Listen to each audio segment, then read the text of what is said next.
Hey, welcome back to my channel. My name is Blossom Okafo. I'm a physical therapist, wellness coach, fitness and lifestyle blogger, and today I'm going to be taking you house hunting in Dallas. In this crazy housing market, I had the crazy idea of flying to Dallas for a 3-day trip to buy a home.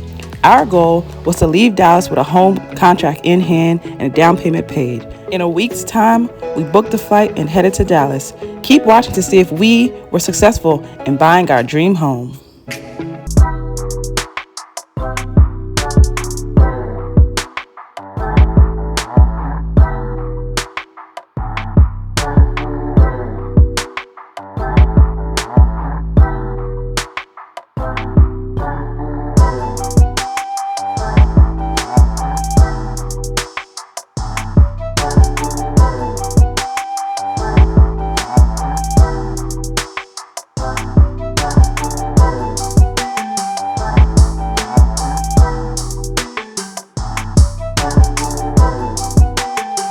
Is new because I never walked this far. It's completely empty, as you see, like down. So we're going to our gate. So our flight was actually at 11:30. Right now it's like 12:30. It was been delayed first to 12:30, then it was delayed to 1:30. Now it's been delayed to 3. So hopefully we'll make it to Dallas today because we had an appointment to see a place this evening as well as tomorrow morning. So hopefully our plans are not ruined. But yeah, see y'all later.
There's a lake out there.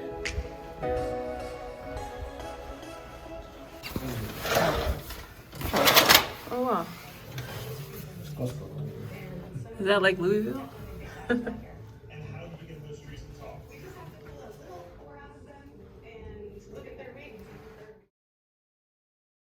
Okay, thank you. Two sandwich. Two sandwich. Okay, thank you. Okay, thank you. Good one. No more. No, nada más, señora. That's like half cover. Oh, it's covered. It's right here. Oh.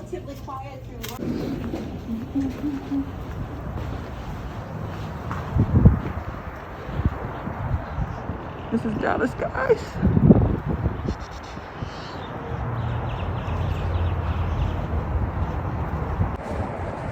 We out here.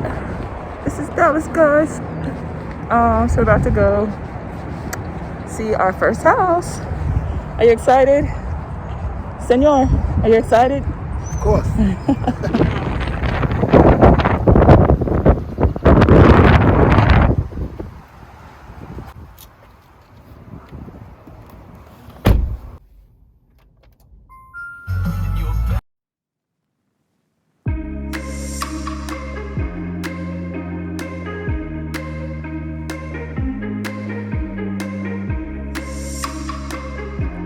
This first house is in Little Elm, Texas.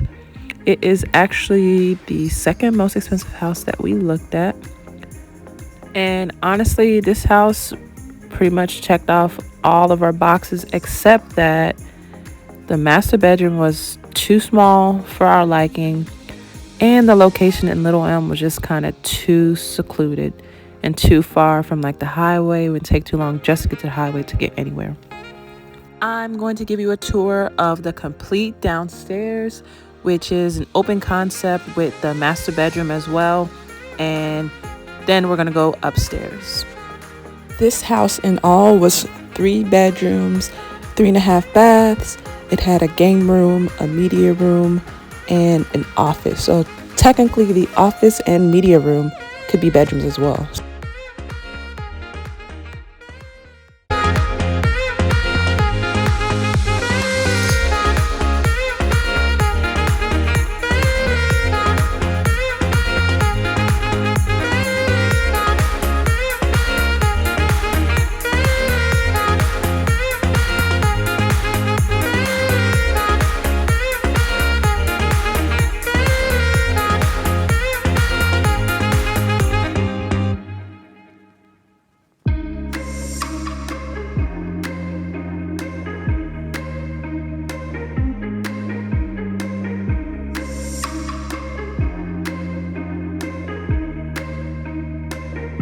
I really love this living room area with all the windows and the elevated ceiling. So this is probably my favorite part of this house.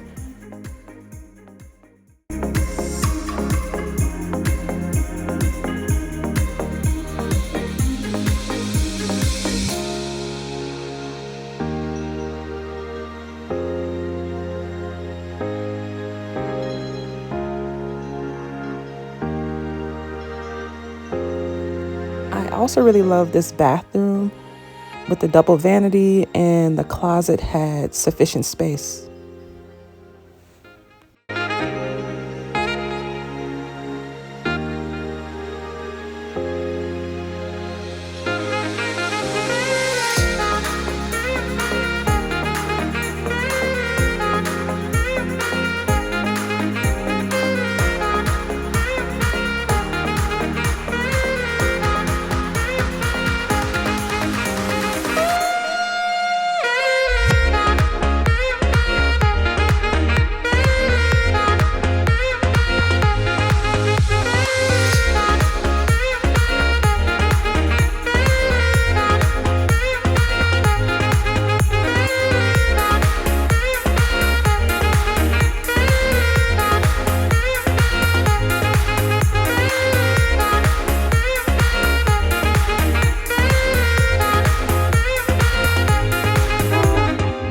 So upstairs, there is an open space area that's set up like a game room, a media room, 2 bedrooms, and a small office.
This next house is also in Little Elm, Texas, but a little bit more further north.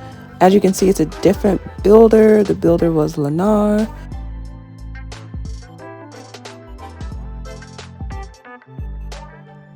This house also had a open concept. However, I did not like the layout of this house at all. I didn't like how the kitchen was just right in the middle of the house and it wasn't a true island. On this floor, there was the master bedroom and one other bedroom. And upstairs, there were 2 bedrooms and an open game room-like area.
So they had a little backyard. This little office right there would be where the garage is.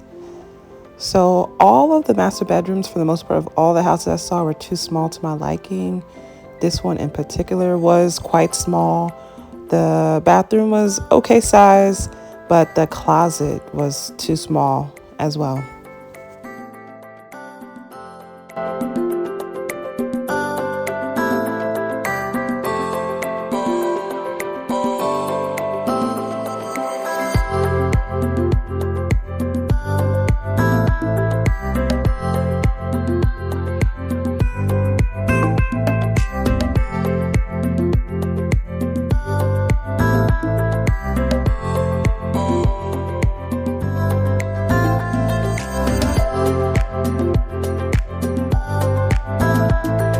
Both of these houses are also in Little Elm, and they're almost identical. The one on the right just has like an upstairs nook. So this area of Little Elm was kind of a better location as it was closer to Frisco and not really in the Little Elm Island or peninsula. So this house had only 3 rooms. It did have a formal dining area, which I like, but it really just wasn't enough rooms with the size of the master bedroom, because we wanted a master bedroom that had like office space or sitting area if we were going to go with a home with less rooms.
3 bedrooms, an office, formal dining room, and an upstairs media room.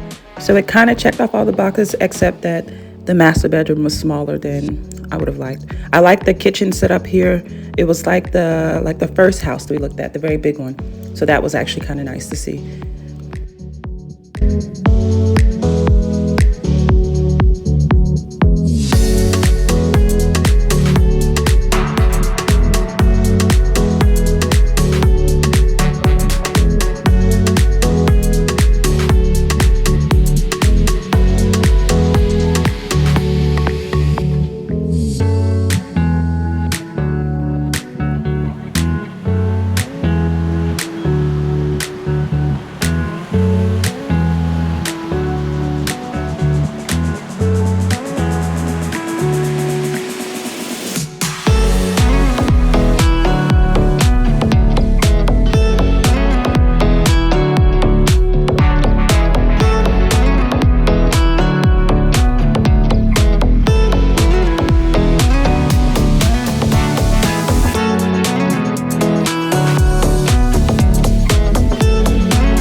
So we got one more tour lined up, and then hopefully we'll see something. These are looking good, but it's like there's nowhere you can see everything that you really want.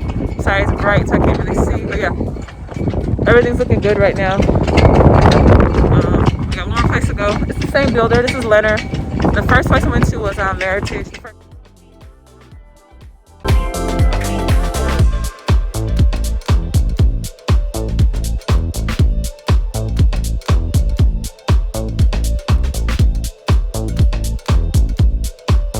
So this next house in Garland, Texas was a 3-bedroom, 2.5 bath, 2-story home. It also had an office as well as a game room.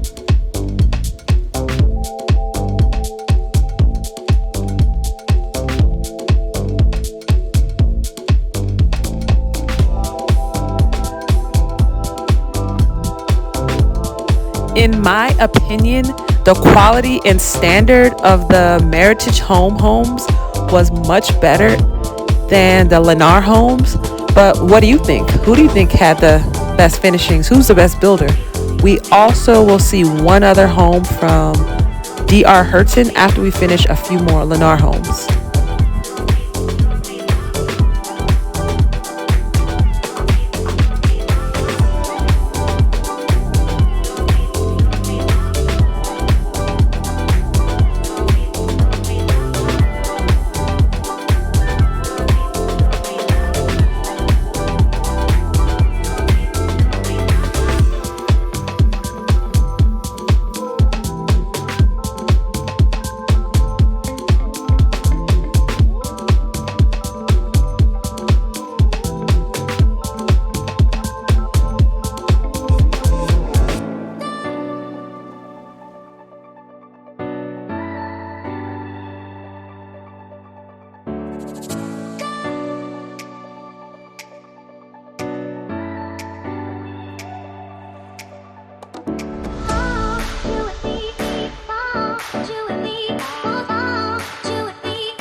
So this house was pretty amazing. It was actually like 450 at the time, which was a steal. So it had what was called an in-law suite, which is essentially a whole apartment within the home. So this is the in-law suite. It has its own kitchen, living room, and bedroom, bathroom. So honestly, it's kind of like a duplex. You could rent this side of the house out, or it's for your in-laws. So we weren't looking for something like this, and the sales agent at this community just showed it to us. And if we had planned it, we probably would have went with this home, but it was really at the top of our budget, and we weren't thinking of spending that much. We were trying to spend as little money as possible. But yeah, this house was pretty amazing because we weren't expecting to see anything like this. Otherwise, this house was pretty good. It was 2 stories, I believe, 3 bedrooms with an office, media room, game room, and the master, like all of them, was just small. I don't know, I guess if most homes just make a smaller master bedroom nowadays, but yeah, take a look at this house. And we have one more to see after this today, and then we'll see one more tomorrow morning.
So this house is a 2-story home, 4 bedrooms with the master on the first level, 3 rooms upstairs, game room, media room upstairs, and the office on the first level as well.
So we're at this place called Hard 8 Barbecue. It was recommended by the realtor.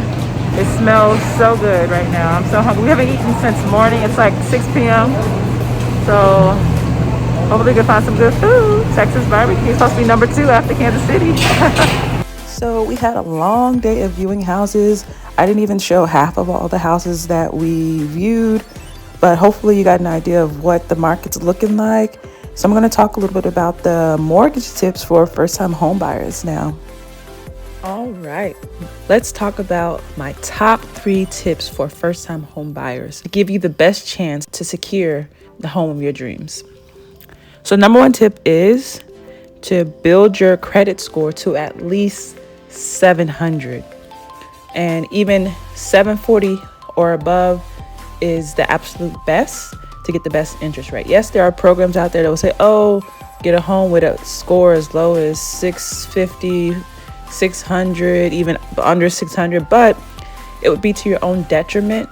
And why is this important? So this will give you the best interest. Your interest rate might be like at 6%, while someone with a 740 credit score might be getting that 3%. So you want to have the lowest interest rate possible so that your mortgage payment each month will be as low as possible.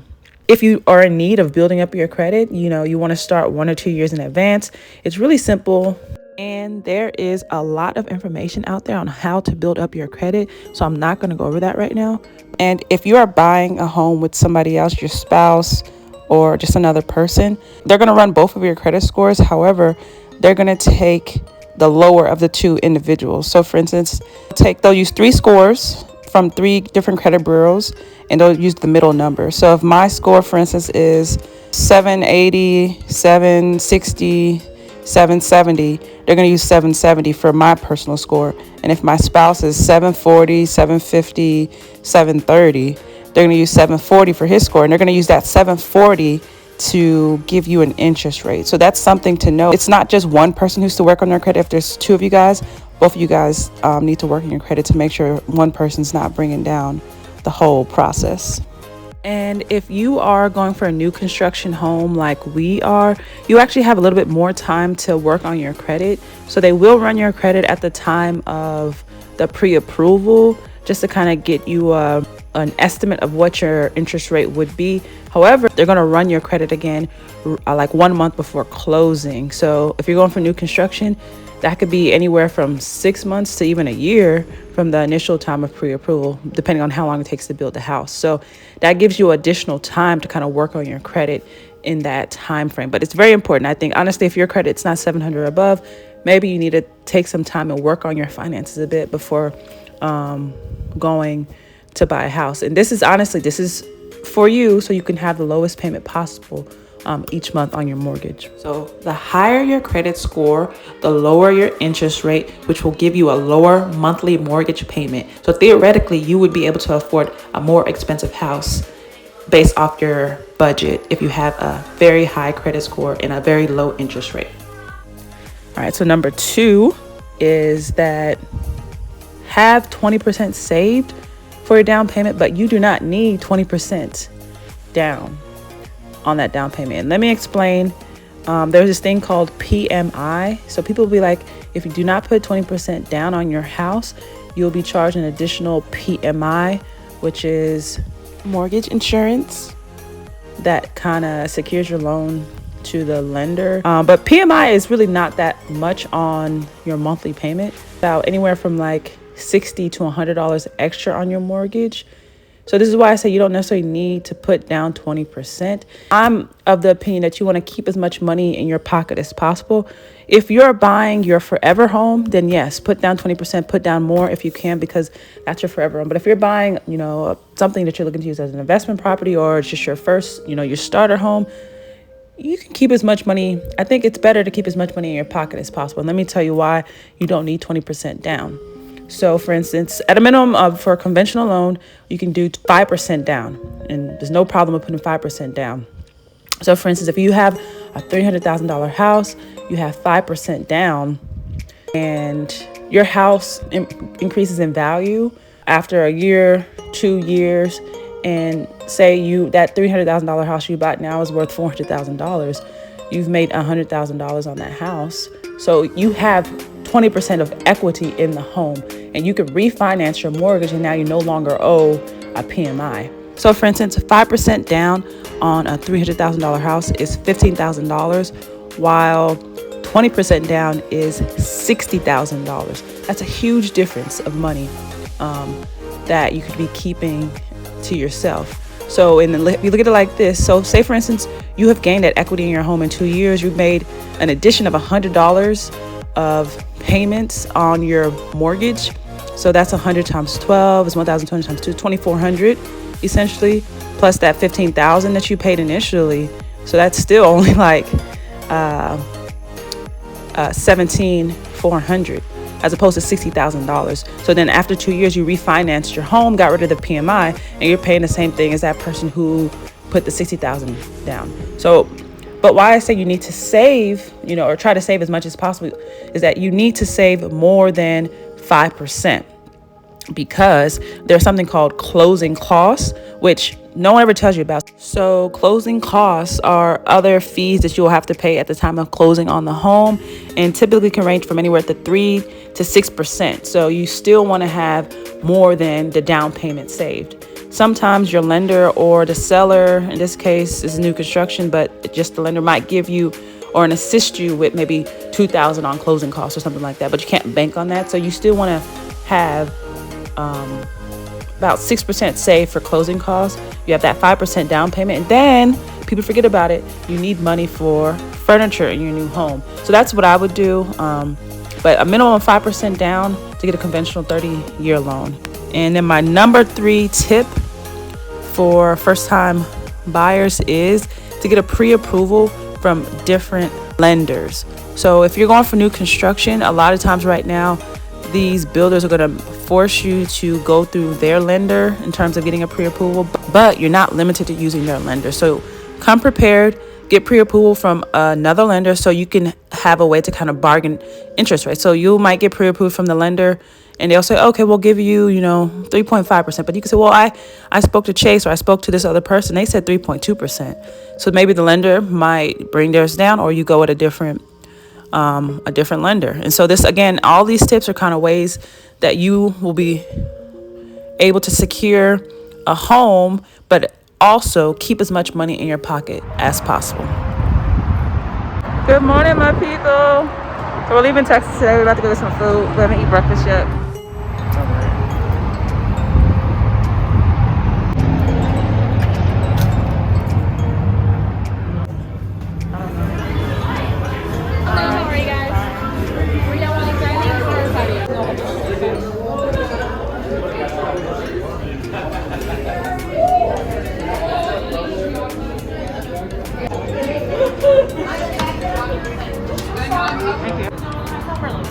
I don't know.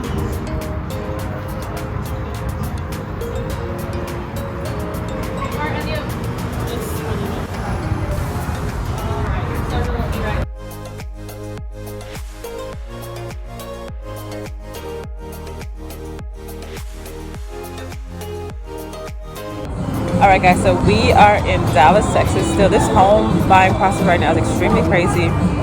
Essentially, we found 3 different homes that we'd like and that we'd be comfortable with going forward with. 2 of them in one particular area and another one in another area. But essentially, it's like a wait list. But don't give us a call. Be like, are you guys still interested? If we say yes, then we have a new home. So really can't celebrate 100% yet, but we essentially have a home. 3 different ones that we're going for. But yeah, so we're just enjoying brunch. I'll show you guys a little bit of the brunch.